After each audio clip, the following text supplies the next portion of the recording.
feel that their sacrifice has been for something.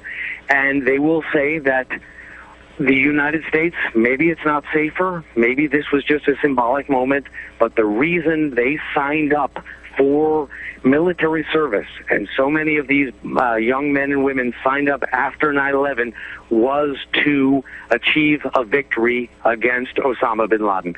This is a turning point for the global war on terrorism, and in many ways, the global war on terrorism, which has defined our generation, which has defined the way we live, every way we get on airports, we get on planes, the way we live our day-to-day life, may be changing right now. And I think this is an incredibly significant development, David.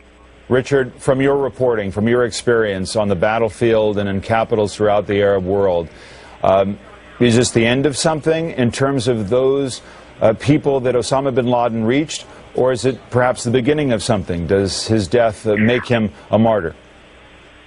I think this is the end of something. We have seen for the last decade Salafi Islam, extremist Islam, ride an incredible crest of popularity, and now with his demise, which I assume we are going to hear the president announce very soon, we could be turning into a new phase.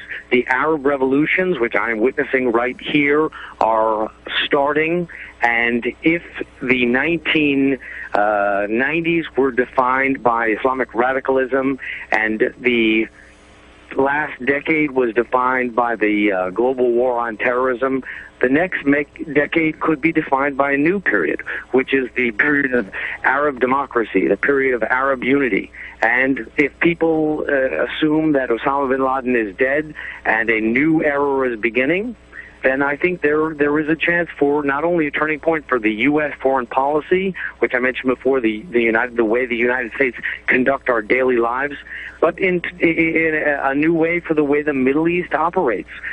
We look at the Middle East in terms of historical periods.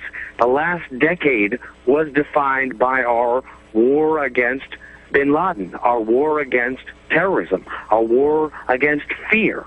This new decade, which is being defined